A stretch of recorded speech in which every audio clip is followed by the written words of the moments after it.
Not for profit organisation के अंदर कुछ आइटम्स कंज्यूम किए जाते हैं जैसे कि मेडिसिन, स्टेशनरी या फिर sports material.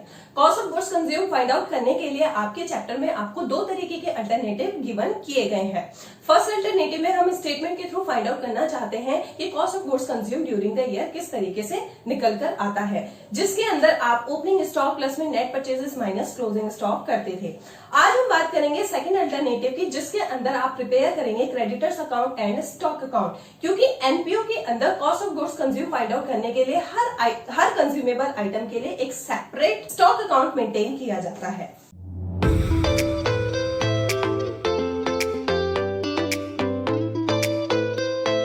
A big hello to all of you. This is Taranum here with my next video in the series of accounting for not for profit organization.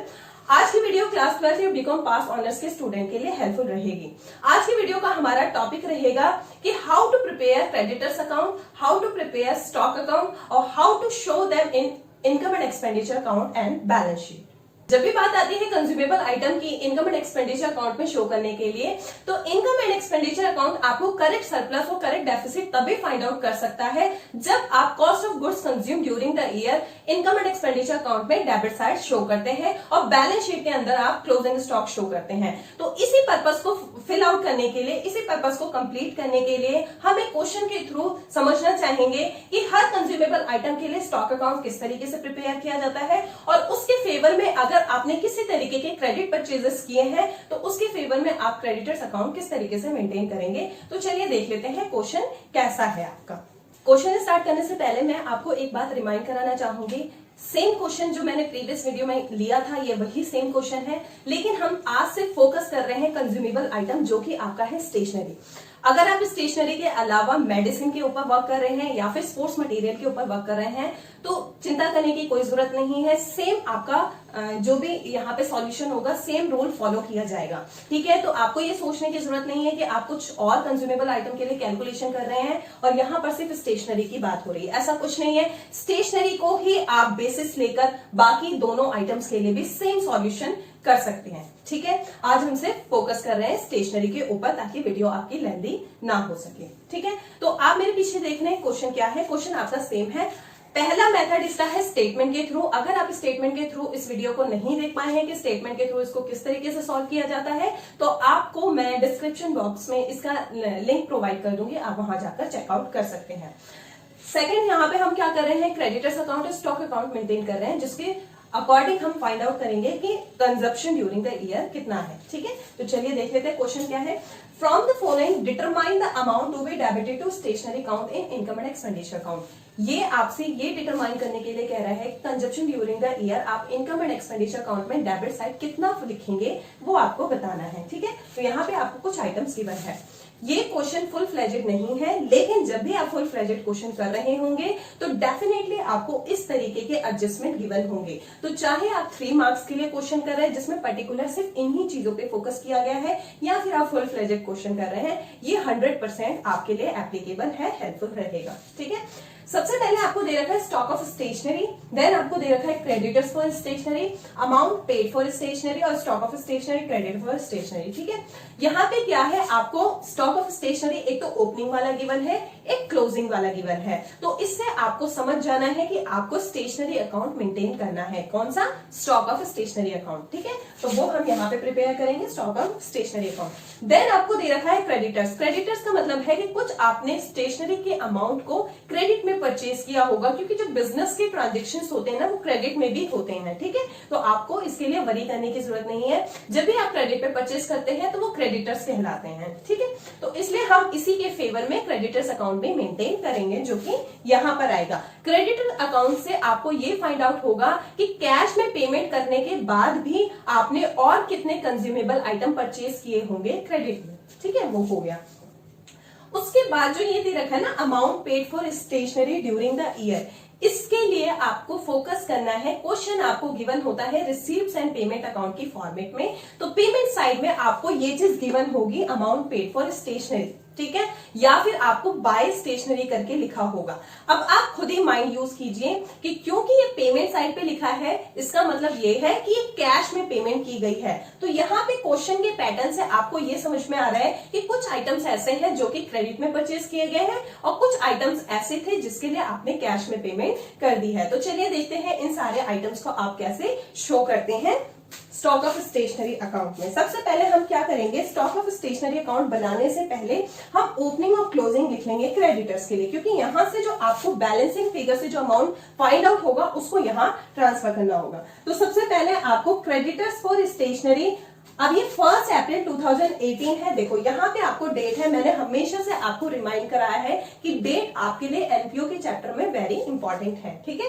तो ये कह रहे हैं for the year ended 31 March 2019, that mean कि इनका जो period है वो क्या है, 1 अप्रैल 2018 टू 31 मार्च 2019। तो इस पीरियड के अंदर अगर कोई भी चीज आती है तो करेंट पीरियड से रिलेटेड है, ठीक है। तो यहाँ पे आपको कहा गया स्टॉक ऑफ स्टेशनरी 1 अप्रैल 2018, तो ये क्या है, बिगिनिंग का है। क्या है ये, बिगिनिंग का। तो आपको यहाँ पे ध्यान रखना है, ठीक है। इसी तरीके से क्रेडिटर्स फॉर स्टेशनरी 1 अप्रैल 2018 है, तो ये भी आपका बिगिनिंग का हो गया। स्टॉक ऑफ स्टेशनरी 31 मार्च 2019 है, तो ये एंड का हो गया। ये चीज आपको याद रखनी है, ठीक है। और ये भी 31 मार्च 2019 है, तो ये भी एंड का हो गया, ठीक है। अब मैं बिगिनिंग और एंड की बात इसलिए कर रही हूं क्योंकि जब आप स्टॉक में और क्रेडिटर्स में ओपनिंग और क्लोजिंग बैलेंस लिखेंगे तो उस टाइम आपको ये चीजें माइंड में रखनी है। तो सबसे पहले क्रेडिटर्स फॉर स्टेशनरी की बात कर लेते हैं, क्योंकि ये क्रेडिटर्स है और क्रेडिटर्स का बैलेंस क्रेडिट साइड पे होता है, ठीक है। तो आप यहां लिखेंगे बाय बैलेंस ब्रॉट डाउन। ये चीज है आपको याद रखनी है। स्टॉक आपका असेट है तो टू बैलेंस ब्रॉट डाउन होगा। अगर स्टॉक का बैलेंस गिवन है तो वो टू साइड पे होगा, ओपनिंग बैलेंस, क्योंकि ये असेट है इसलिए डेबिट साइड पे, और क्योंकि क्रेडिटर्स आपकी लायबिलिटीज होती है तो ये क्रेडिट साइड पे। तो अब stock of stationery opening balance आपको 30,000 गिवन है तो वो यहां लिख दिया, और क्रेडिटर्स का ओपनिंग बैलेंस 20,000 है तो आपने यहां पे लिख दिया। नेक्स्ट है अमाउंट पेड फॉर स्टेशनरी, इसको हम बाद में देखेंगे। पहले हम लिखते हैं स्टॉक ऑफ स्टेशनरी क्लोजिंग वाला। स्टॉक ऑफ स्टेशनरी क्लोजिंग वाला, तो यहाँ पे थोड़ा नीचे आके आपको यहाँ लिखना है टू बैलेंस कैरी डाउन। इस क्वेश्चन में आपको ओपनिंग और क्लोजिंग दोनों बैलेंस गिवन है, तो 5,000 आपने यहां मेंशन कर दिया। इसी तरीके से क्रेडिटर्स है एंड वाले, तो क्रेडिटर्स एंड वाले आपके यहां पे आ जाएंगे। तो टू बैलेंस कैरी डाउन आपको गिवन है कितना, 13,000। अब क्योंकि यहाँ पे जो ये थर्ड आपको एडजस्टमेंट गिवन है, amount paid for stationery during the year, ये क्या है, आपने क्रेडिटर्स को कैश में पेमेंट की है, तो ये चीज आपके क्रेडिटर्स को पेमेंट से रिलेटेड है, तो इसे हम शो करेंगे क्रेडिटर्स अकाउंट में, ठीक है। और क्योंकि हमने क्रेडिटर्स को पेमेंट करी है तो टू बैंक अकाउंट, या फिर आप कैश अकाउंट भी मेंशन कर सकते हैं, जो आपको ठीक लगे। 1,08,000 यहाँ पे शो कर दिया। जब आप इसकी टोटलिंग करेंगे तो टोटलिंग में कितना आ रहा है, 1,21,000, ठीक है। और यहाँ पे बैलेंस आपका बच रहा है 1,21,000 में से अगर आप 20,000 हटा देंगे तो 1,01,000 का आपका बैलेंस बच रहा है। तो मैंने आपको जैसा बताया था कि 1,01,000 क्योंकि क्रेडिट साइड में बच रहा है, इसका मतलब यह है कि हमने स्टेशनरी के लिए और क्रेडिट में परचेज किया है, इसलिए ये यहाँ पे जो बच रहा है इसे हम ट्रांसफर कर देंगे स्टॉक ऑफ स्टेशनरी अकाउंट में, ठीक है। तो किस नाम से करेंगे, by stock of stationery account, इस तरीके से। और क्योंकि आपने ये बैलेंस करके फाइंड आउट किया है तो आप लिखेंगे बैलेंसिंग फिगर, इस तरीके, ठीक है।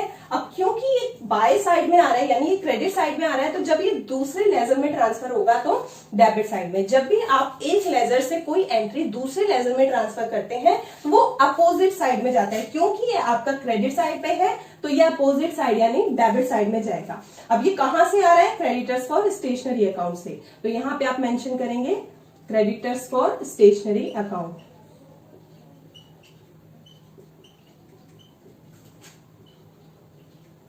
वन लाख 1,000, इस तरीके से। ठीक है, आपको क्या याद रखना है, क्योंकि ये क्रेडिट साइड पे था तो ये अपोजिट साइड यानी डेबिट साइड पे जाएगा, और ये अमाउंट हम ट्रांसफर कर रहे हैं स्टॉक ऑफ स्टेशनरी अकाउंट में, इसलिए यहाँ पे आपने मेंशन किया स्टॉक ऑफ स्टेशनरी। और क्योंकि ये अमाउंट आपका क्रेडिटर फॉर स्टेशनरी अकाउंट से आया तो यहाँ पे आपने मेंशन किया क्रेडिटर फॉर स्टेशनरी। एक दूसरे का नाम यूज किया गया है, स्टॉक में क्रेडिटर्स यूज किया गया है और क्रेडिटर्स में स्टॉक यूज किया गया। बहुत सिंपल है, वेरी सिंपल, ठीक है। उसके बाद अब जब आप इसकी टोटलिंग करेंगे तो इसकी टोटलिंग कितनी आती है, 1,31,000, ठीक है। और 1,31,000 में से अगर आप 5,000 लेस कर देते हैं तो बाय ये बचता है 1,00,000 कितना 26,000, ठीक है।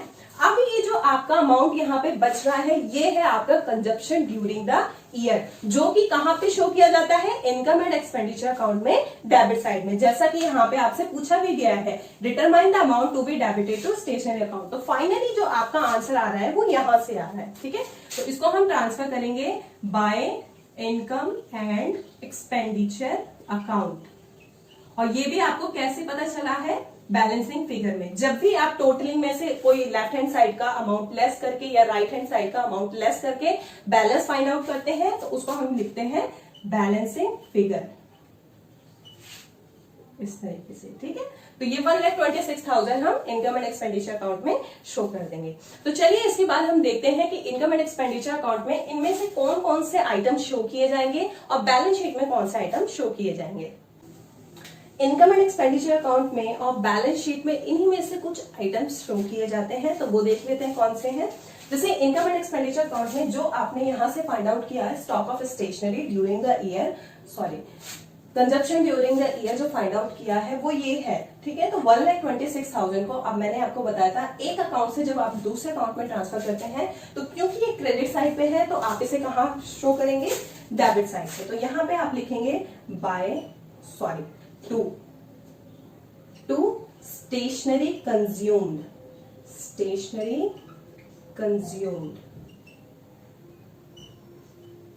ठीक है। कितना निकल के आया, 1,26,000, ठीक है। अब बैलेंस शीट में क्या है कि अगर आप कोई ऐसा क्वेश्चन सॉल्व कर रहे हैं जिसमें आपने ओपनिंग बैलेंस शीट भी प्रिपेयर की हुई है और क्लोजिंग बैलेंस शीट भी प्रिपेयर करना चाहते हैं, तो इसमें क्या होता है, आपको ओपनिंग से भी रिलेटेड आइटम्स गिवन है और क्लोजिंग से भी रिलेटेड आइटम्स गिवन है, ठीक है। तो आपको क्या याद रखना है कि ओपनिंग से रिलेटेड जो भी आपको स्टॉक या क्रेडिटर गिवन है उसे आप ओपनिंग वाले बैलेंस शीट में शो कर देना, और क्योंकि आज हम क्लोजिंग वाली बैलेंस शीट बना रहे हैं तो हम क्लोजिंग वाले आइटम शो करेंगे, ठीक है।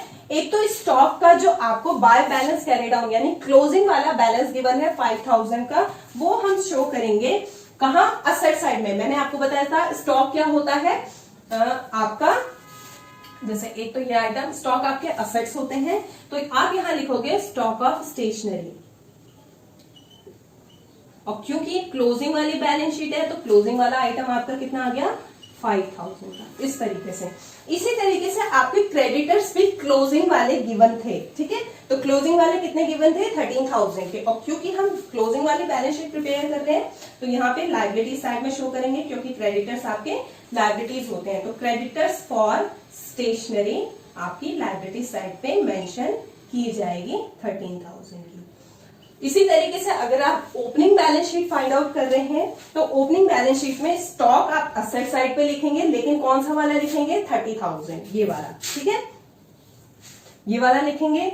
इसी तरीके से अगर आप लायबिलिटी साइड पे जा रहे हैं तो लायबिलिटी साइड पे जो आपका ओपनिंग वाला क्रेडिटर्स गिवन है 20,000 का, वो वहां पे लायबिलिटी साइड में शो हो जाएगा।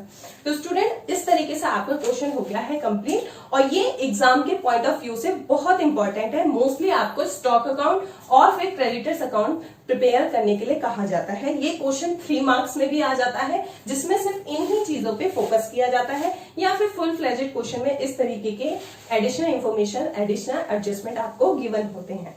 तो अगर स्टूडेंट आपको ये वीडियो अच्छी लगी हो तो आप मेरी वीडियो को लाइक कर सकते हैं, अपने फ्रेंड्स के साथ शेयर कर सकते हैं, ताकि ये हेल्प उन तक भी पहुंच सके। और अगर आप मेरी नेक्स्ट वीडियो का अपडेट चाहते हैं जिसमें मैं capital fund opening balance sheet से किस तरीके से फाइंड आउट की जाती है वो मैं समझाऊंगी। तो उसके अपडेट के लिए, उसकी नोटिफिकेशन के लिए आप मेरी चैनल को सब्सक्राइब कर सकते हैं। तो till then stay happy, stay blessed, bye bye and take care.